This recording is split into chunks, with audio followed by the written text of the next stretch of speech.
we said we were going to get into it. Let's do it. Let's talk about the music of Chrono Cross. This is obviously one of the big highlight points of this game. To me, it's got to be number one. But what this game brings to the table. This is the first soundtrack I ever bought to a video game. This thing is off the chain. As the kids would say. To me, it's the best soundtrack ever. I've heard other people say other ones, and I'm just like, you ever played Chrono Cross? That game's got a banger. Let's talk about Chrono Cross's soundtrack. The music designer, composer, whatever, is Yasunori Mitsuda. We talked about him a little bit, what he's been doing. He's an independent guy now. But here he's working on Chrono Cross, and he's got full reins. Back in Chrono Trigger, he was kind of like an understudy to Mr. Nobuo Uematsu. But this time, they let him off the chain, and he is the whole show. And he's got tons of instruments. He's got the orchestra that he wants. He can do whatever he wants, and he really put it out on the table. He said that he followed more of a Mediterranean style for this one, which makes sense because it's the whole island theme going on here. And he wanted to go for, so here's some of the phrases he used. Burning Soul, which I don't really know how to express that. Lonely World, which I think he nailed. I was going to say Burning Soul. I don't know if that's tied to the anime trope of like drive or passion or something. Maybe like youthfulness. I don't know. I'm just thinking of every time freaking Guy Sensei from Naruto got like pumped up. He was talking about like youth, and he had a fire in his heart and then his eyes. And you're like, oh, okay. Maybe so that's what I think. Maybe he's watching Naruto. Yeah, that totally came out at the same time. And then also Unforgettable Memories, which is kind of I can totally see that in a couple of the songs. These were from another interview, but it's what Mitsuda wanted to convey with the music. Yeah. I don't know. What are some of your guys' favorite tracks from Chrono Cross? And it's hard because there's a lot. I'm trying to find it. I'm looking at the OST right now, and I'm flipping through a couple songs to try and see if I can find it. Elbes, Goldove, Voyage, the freaking concert, man, on the Zelbes ship. A lot of the homeworld tracks, they have a bit more simplicity. I have a quote here from Power Up. I showed it before, two actually. So first off, they mentioned that Chrono Cross retained his now trademark Celtic style. ... With Chrono Cross, I tried to reduce the instrumentation to strip it down to a bare minimum, like how songs are just the guitar. I've gone ahead and I've just listened to the OST. There's a great video on YouTube, and an hour or 2 hours of relaxing Chrono Cross music. I pop that in all the time if I just need like my headspace. There was a collaboration of a bunch of YouTubers that are like instrument music YouTubers, like MK LaChu. She did like violin and stuff, but they have like an assembly of Chrono Cross OST, which is very calming, very beautiful soundtracks, and it also reinforces this kind of concept that you can use music has the same melody and change it like 50 different ways, and it still sounds just as beautiful and unique each time, because a lot of it does use that same kind of dun dun dun dun dun dun dun dun dun dun dun dun dun dun, and they just remix it into different songs with different instruments and different pitches, etc. And it's just beautiful every time. Oh yeah. Well, I'm gonna call out a couple tracks here. For one, I mean you can't ignore "Scars of Time," the intro, which would be that intro song. The freaking Chrono Trigger remix. Yeah, man, coming fresh off of Chrono Trigger, like I just really appreciated some of the throwbacks. Yeah. Well, Scars of Time is the one, the intro video where it like the Time Scar is depending on the translation of it, but it starts off with the book, and then it like the video starts kicking in, like dun dun dun dun dun, dun, and then that cool like top 10 best intros. Right, it does roll into that though. into the Chrono Trigger remix. It does? I don't remember that one from Chrono Trigger. Was that a Chrono Trigger thing? Honestly, wait a sec. No, maybe not. Maybe I'm thinking of another one. But I know which one you're thinking of, and that's good too.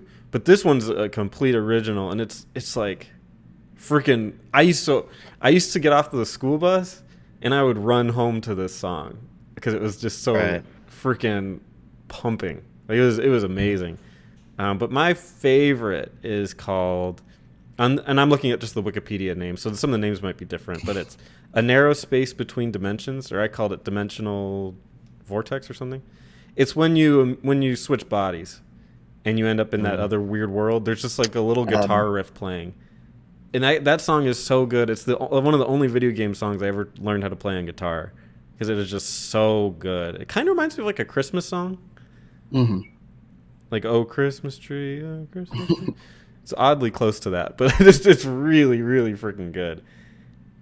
And then I love the concert so much. Like, it's also kind of like a single shredded, like, kind of metal like concert. Like, you really do get that sense, and just combined with the telling of like this kind of Shakespearean moment in the story where there's like a tale of a lost, guitarist Nicky, but who's also kind of symbolizing potentially Serge in the game. It just becomes that much more powerful. I didn't beat Final Fantasy VI, but I did play through the opera scene, and everyone talks about the famous opera scene from Final Fantasy VI. I would argue that Chrono Cross has it beat on that musical part. That whole musician like Nicky scene is so good. Yeah. It's ridiculously good. And then this is a game I really appreciate not having spoiled for me.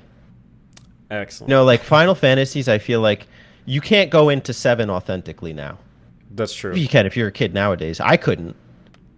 Chrono Cross, it's just like, it's such a gem that, playing it on your own for the first time, it's just coming straight off a Chrono Trigger too. It's really that much more impactful. I know these guys say, and we're going to come back to this, that it's not intended to be a sequel, but it has its. I don't think they know what sequel means. Yeah, I don't think they understand what a sequel is. I think they thought it meant seagull.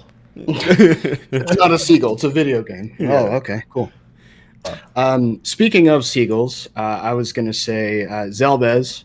I agree, because that song got stuck in my head. Same. Because I got stuck on the boat. And I was like, also same. Where am I supposed to go? Oh my god! Transformation. Yeah, when Snef in his fucking druggy ass mouth is supposed to help you out, and I was like, "All right, bro, just turn me into a cat." And then come to find out, all you have to do is leave and come back, and he's doing another show. And I was like, "All right, where is the guy?" And I couldn't find him. But yeah, that's a banger. Magical Dreamers is a theme you guys are thinking about with Nicky when he does the show. For the what's it called? Yeah, that fucking rager, bro. Time Scar is good. I actually like Dilemma, which I believe is just like when tensions are getting high, we're gonna play this song.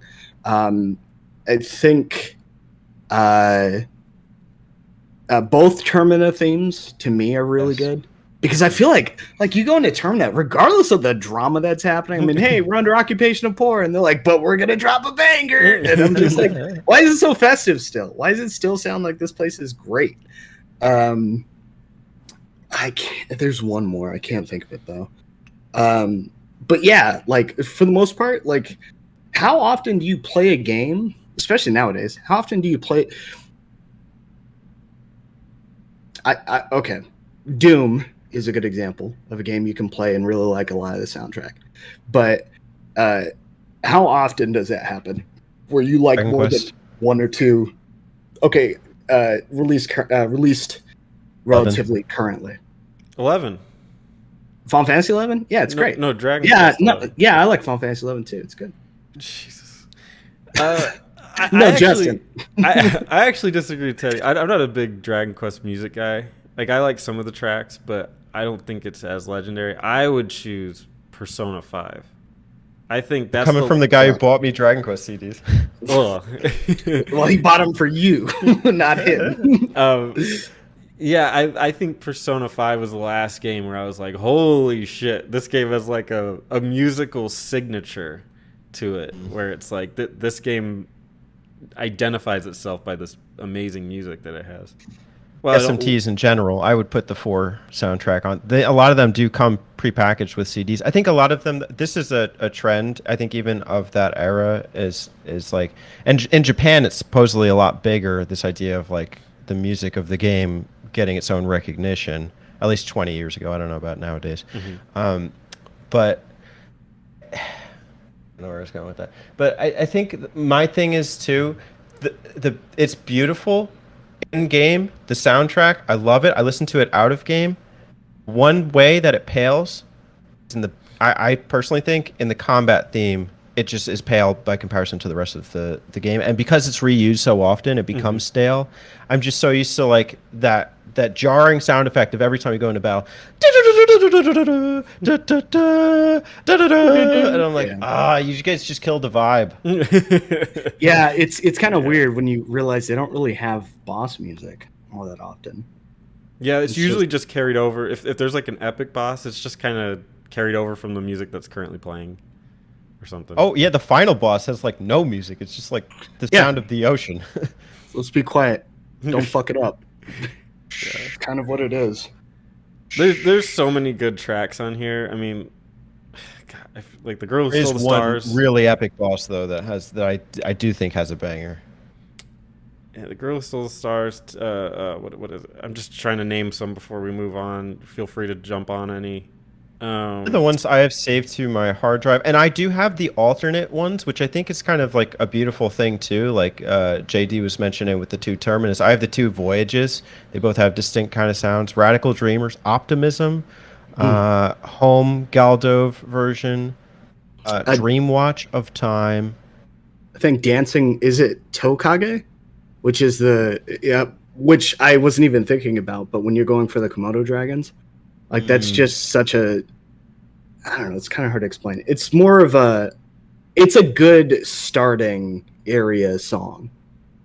Like, you feel, it sort of lets you know, hey, this is sort of the vibe you're going to get into when you go through this area. The colors are very vibrant. The music is very, I mean, at least until, you go to another world, everything's positive. Hey, Komodo dragons, they could kill me, but they're not, that kind Even like stuff. the kind of gentle acoustics when you're exploring the overworld. I miss that so much when I got dropped in another world. You have this kind of like operatic, dramatic sounding music. I'm like, no, what happened to my dun dun dun dun dun dun dun dun dun? Yeah, it doesn't feel as hopeful. Also worth noting, across the music archive. Sorry. Yeah. Well, this is the highlight here to me. The total length of this soundtrack is over 3 hours, which is pretty incredible. That's 3 hours of music. There's like, what, close to 70, maybe more tracks on this CD. Yeah, I'm seeing close, almost 70. This guy went Chrono crazy. Cross, AK, how's Yasunori Mitsuda doing? Is he still alive? Yeah. Okay. Jesus. He did so much.